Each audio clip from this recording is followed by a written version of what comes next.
What's going on, guys? It's Andy. Today I'm going to be doing my 1-month review of the Retroid Pocket 2. Now, if you've seen any of my previous videos, you know that this is a device that I've not been in love with. It's really just not quite measured up to my expectations. And the reason for that is just that, you know, when you get it out of the box, it's not going to be perfect. And that's something that's worth noting. It's going to take some work to get everything optimized. It's going to take a lot of trial and error with either RetroArch cores or finding the correct emulators that you're going to use, and then optimizing those emulators, both with you know, the video settings as well as the mapping. So everything is going to have to be tweaked around to get it to your liking, at least on the Android side. So over the course of this month, for probably the first 2 weeks, I maybe picked this thing up about 3 or 4 times for a couple of minutes.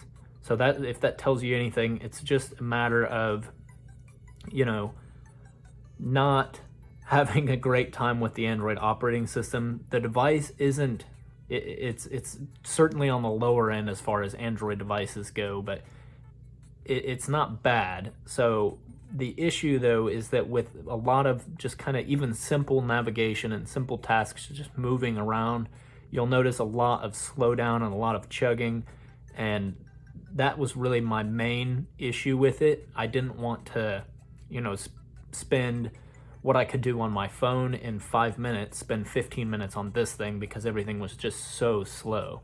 So it was really just a matter of kind of forcing myself to pick it up and kind of forcing myself to get through these things and get everything optimized to get to where I am today. And what I will say now, before I give you a little bit more information, is that I am happy with the device. I do recommend the device. For $80, you're certainly not going to beat it. I mean, we get a really nice form factor, a really clean, well-built device. You've got 4 shoulder buttons, USB-C, you've got 2 analog sticks, you've got all the face buttons that you'd need, a nice clear 3-inch screen. It comes with a tempered glass that you can install.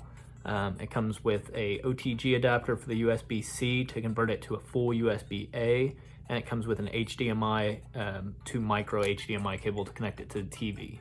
So where I'm at today, after spending what seems like an eternity getting this thing set up to my liking, I can say that I'm happy with it, but it's something that you need to just kind of know when you're going into this device in particular, that it is going to take some work to get everything set up the way you want it.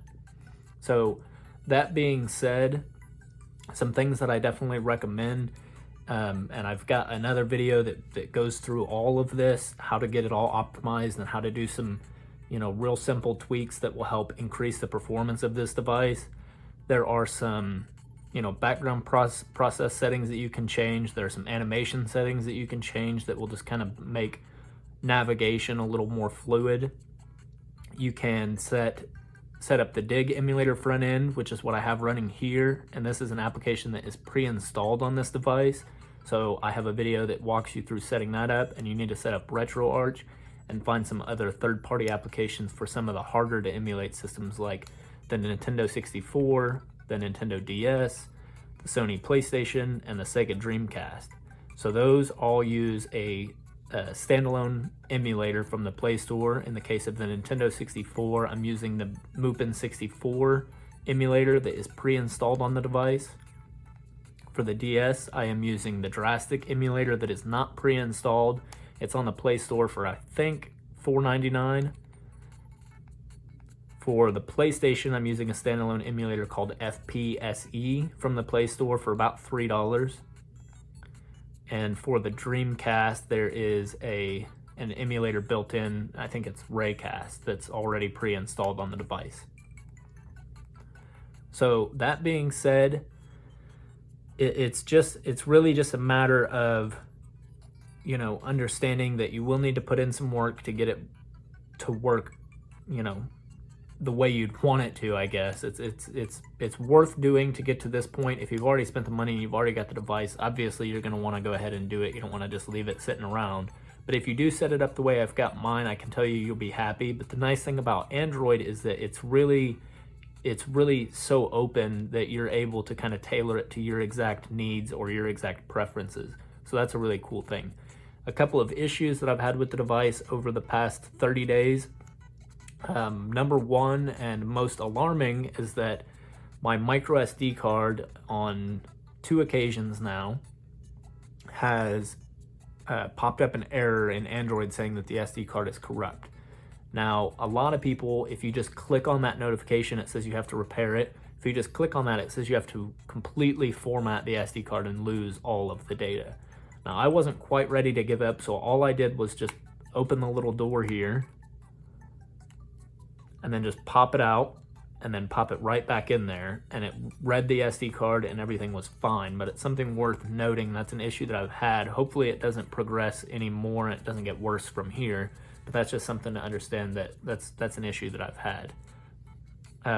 Really, that's about it as far as issues. I haven't had any issues with like button latency or any buttons, you know, just not working or you know, anything like that. So all in all, I'd say it's pretty good. But again, for $80, you're not going to beat it. It's cheaper than the RG350. You know, it's cheaper than buying a Vita or a 3DS or a Switch. So if you just want something and you want to just, you know, play around with some Android games or some emulators, then this is really going to be about the best thing you can do, because with Android you also have access to the Play Store, which means you can play Android games. And I have a video where I showed me playing a little bit of Stardew Valley, so that's cool. You do have access to that and any other Android game that's available on the Play Store. But all in all, my opinion now has changed. I do like the device. It did take a lot of work to get to this point, but I do recommend it. If you liked this video, guys, give a thumbs up. I really hope I helped answer some questions. If you do have any questions, leave them in the comments below. I'd be happy to get in touch with everybody and answer all the questions that I can. If you want to support what I'm doing on my channel, please subscribe. And if you want to make sure you see my next video, you can click the bell icon to get notifications. Anyways, guys, that's going to be it for today. I hope you enjoyed it, and I hope you have a good one.